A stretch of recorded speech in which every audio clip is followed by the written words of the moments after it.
आज एक बहुत महत्वपूर्ण दिन है। आज हमने नई पार्लियामेंट में, नई संसद के भवन में प्रवेश किया, पुरानी संसद छोड़ा। कुछ बातें अच्छी लगी। प्रधानमंत्री ने नेहरू जी की थोड़ी तारीफ कर दी। उनको याद आया कि नेहरू जी ने एक बहुत बड़ी भूमिका निभाई थी और सारे के जो शब्द थे कुछ अच्छे थे। और खैर वो टिके नहीं वहाँ, निकल गए जल्दी से। लेकिन एक नई जो उन्होंने शुरुआत की है, उसकी गरिमा के हिसाब से एक आज कुछ खास दिन है। दूसरी बात हुई अमेरिका में। वहाँ एक रे डालियो बहुत बड़े हेज फंड के मालिक हैं। उन्हें ब्रिज वाटर शुरू किया था, जो आज दुनिया का सबसे बड़ा हेज फंड है। आम भाषा में हेज फंड वो होता है जो इन्वेस्टमेंट में काफ़ी अच्छा रिटर्न दे, यानी कि उसमें इन्वेस्ट कीजिए तो उसके बड़े फायदे होते हैं। बाकी लोग 5, 10, 15% रिटर्न चाहते हैं अपने निवेश पर। हेज फंड में 20, 25, 50 कई अनाप शनाप उनकी जो ग्रोथ होती है, क्योंकि उनके जो लोग हैं कुछ ज़्यादा पढ़े लिखे होते हैं, पास कुछ गणित के मॉडल होते हैं, जिससे बाजार कैसे चलता है उसका एक कायदा उनको समझ में आता है। उन्होंने एक बात कही कि नरेंद्र मोदी चीन के देंग शाओपिंग की तरह है। आपको याद है जब देंग शाओपिंग ने जो नया चीन आज देख रहे हैं, जिसमें काफी तरक्की हुई, उसकी आधारशिला देंग शाओपिंग ने रखी थी। उसके बाद वहाँ एक विकास शुरू हुआ। उन्होंने इस बात इस तरह से कही कि देंग शाओपिंग के ज़माने में जो चीन का जो प्रति व्यक्ति आमदनी थी, भारत कुछ वैसी ही है आज की तारीख में। ये बात 1984 की है। ये भी कहा कि जो आज अगर हम 20 देश देखें दुनिया में जो तरक्की कर रहे हैं, उनमें सबसे तेज तरक्की करने वालों में भारत बहुत महत्वपूर्ण देश है। हम पिछले 15-20 साल से देख रहे हैं, क्योंकि हमारा जो है बड़े देशों के संदर्भ में देखें तो हमारी जो राष्ट्रीय आमदनी बहुत छोटी है। अब हम 5वें नंबर पर पहुंच गए इसलिए कि हमारी आबादी बहुत बड़ी है। हमारी आमदनी 140 करोड़ के बाद भी उतनी है जितनी 7-8 करोड़ की जर्मनी, फ्रांस वगैरह की होती है। तो जो काम 7-8 करोड़ में जो छोटे छोटे देश कर लेते हैं, जर्मनी, फ्रांस, इटली, इंग्लैंड वगैरह, उसके लिए 140 करोड़ लगाने पड़ते हैं। ये असलियत हमारी है। फिर हम कहते हैं कि नहीं, परचेजिंग पावर पैरिटी वो देखना चाहिए कि हमारे यहाँ रुपया कितना काम कर सकता है, कितना दूर तक जा सकता है, और डॉलर के साथ उसका रिश्ता जो है वो विदेशी बाजार के लिए ठीक है, लेकिन अपने देश में उसकी कीमत अलग तरह की है। मैं मानता हूँ कि रुपया जो गरीबों के लिए है, उनका आप जो जीवन स्तर है उसका ख्याल ना करें तो ठीक है, बहुत दूर तक जाता है। लेकिन अगर जीवन स्तर में सफाई, अच्छी सड़क, अच्छी शिक्षा, अच्छी व्यवस्था चिकित्सा की, इससे जोड़ी जाए तो उनका मतलब ज़्यादा उनमें फ़र्क पड़ता नहीं है। ये सिर्फ जो विकासशील देश हैं उनको अपने आप को उतना बुरा न मानने के तरीके हैं वहाँ की लीडरशिप के लिए। बस स्थिति उससे बदलती नहीं है, गरीबी करनी उससे कम हो नहीं जाती। लेकिन कहने के लिए आप कह सकते हैं कि परचेजिंग पावर पैरिटी में हम बहुत आगे हैं।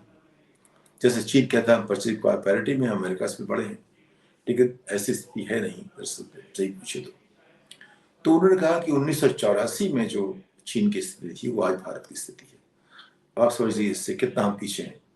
84 से 94 में 10 साल हुए, 2004 में 20 साल हुए, यानी कि 40 साल आपके हो गए सब मिला करके। 40 साल पीछे हैं चीन से, ऐसा रे डालियो ने कहा। साथ ये भी कहा कि भारत तरक्की कर रहा है, बहुत तेजी से कर रहा है, नरेंद्र मोदी की भूमिका बहुत बड़ी है, वो देंग शाओपिंग की तरह है।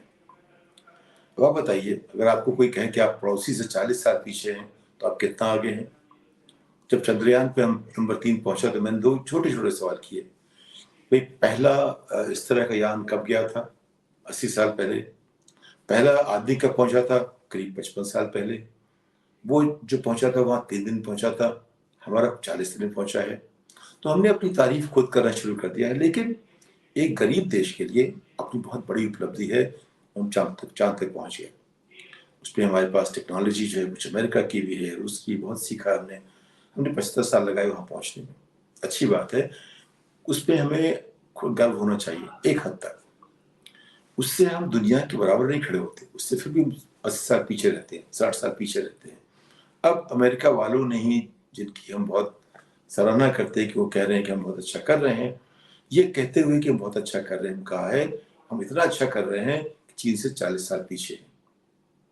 मैं अब तक मानता था, जितने हमने अध्ययन देखे थे अंतर्राष्ट्रीय स्तर पे जो अर्थशास्त्री करते हैं, उससे आज से 10 साल पहले लगता था कि भारत उनसे 10-12 साल पीछे है। यूनिवर्सिटी ऑफ मेरिट के बड़े प्रोफेसर थे, उन्होंने काफ़ी इस पर अध्ययन किया, उनका काफ़ी नाम हुआ। उन्होंने 2006 में कहा कि हिंदुस्तान चीन से 12 साल पीछे है। अब लग रहा है, तब वो शायद लग रहा था कि ऐसा होगा, लेकिन अब लग रहा है, रे डालियो कहते हैं, जिनकी बात का महत्व इसलिए है कि सबसे बड़ा हेज फंड दुनिया का जो है, उनके हेज फंड में भारत की राष्ट्रीय आमदनी के बराबर के पैसे हैं। अगर वो ऐसा कहते तो हमें सोचना पड़ेगा ऐसा क्या कह रहे हैं, यानी कि भारत चीन से 40 साल पीछे है, रे डालियो कहते हैं। ऐसा क्यों है? ये बात सच है। अगर आप व्यक्ति आमदनी देखेंगे तो ऐसा ही है, अगर आप इंफ्रास्ट्रक्चर देखेंगे तो अब बनना शुरू हुआ है, लेकिन इस सब की नींव पड़ी थी कब? 1991 भारत ने बनना शुरू किया। हमारा मानना था कि शायद नरसिम्हा राव को माना जाएगा कि वो देंग शॉपिंग की तरह थे। 1984 में थे देंग शॉपिंग, 91 में नरसिम्हा राव आए, लेकिन उससे तरक्की हुई नहीं। बदलाव लाया उन्होंने, बेसिकली बाजार के नियम बदलने में बहुत समय लगा हमें, लेकिन 2004 से 14 की जो तरक्की हुई, जिसके बारे में आपको भाजपा के लोग कहेंगे कि ये तो लॉस्ट टिकट था, मेरा मानना है कि जो 1991 में एक सिलसिला शुरू हुआ वो चल रहा है। उसमें किसी प्रधानमंत्री ने ऐसा कुछ नहीं किया कि उसमें कुछ हमारे व्यवस्था को के पंख लग जाए, ऐसा कहीं नहीं हुआ अभी तक। सबने थोड़ा थोड़ा उसमें तरक्की की है, 6-7-8% ग्रोथ रही है। मनमोहन सिंह थोड़ा इकोनॉमिक्स जानते थे, हमारी व्यवस्था दुनिया में काफ़ी बदलाव आने के बाद भी काफ़ी स्थिर से थी। और वो जो स्थिर भाव था, कितना भी गिरा, इतना नहीं गिरा कि लोग कहते कि भारत की अर्थव्यवस्था डगमगा गई है।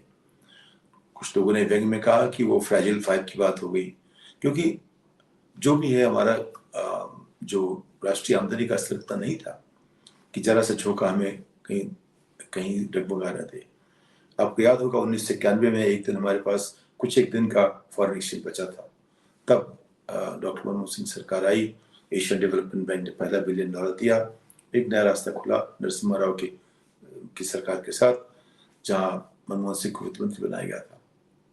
तो उनकी काफी प्रतिष्ठा हुई। मैं सुनता था तमाम उद्योगपति कहते थे कि भाई मनमोहन को प्रधानमंत्री बनाना चाहिए। ये बात 1995-96 की है। वो बन गए, करीब 10 साल बाद बन भी गए वो, 8 साल बाद। इतना उनके बारे में लोगों में आस्था थी।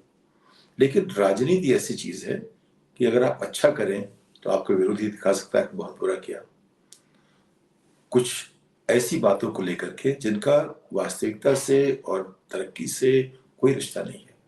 तमाम जो कार्यक्रम आज आप देख रहे हो, आधार की स्थापना 2006 मुझसे कहा गया करने के लिए, 2009 में नीलेकनी ने किया, क्योंकि मैंने कहा कि ये जो है टेक्नोलॉजी तो हो सकती है लेकिन गवर्नेंस ठीक नहीं होगा।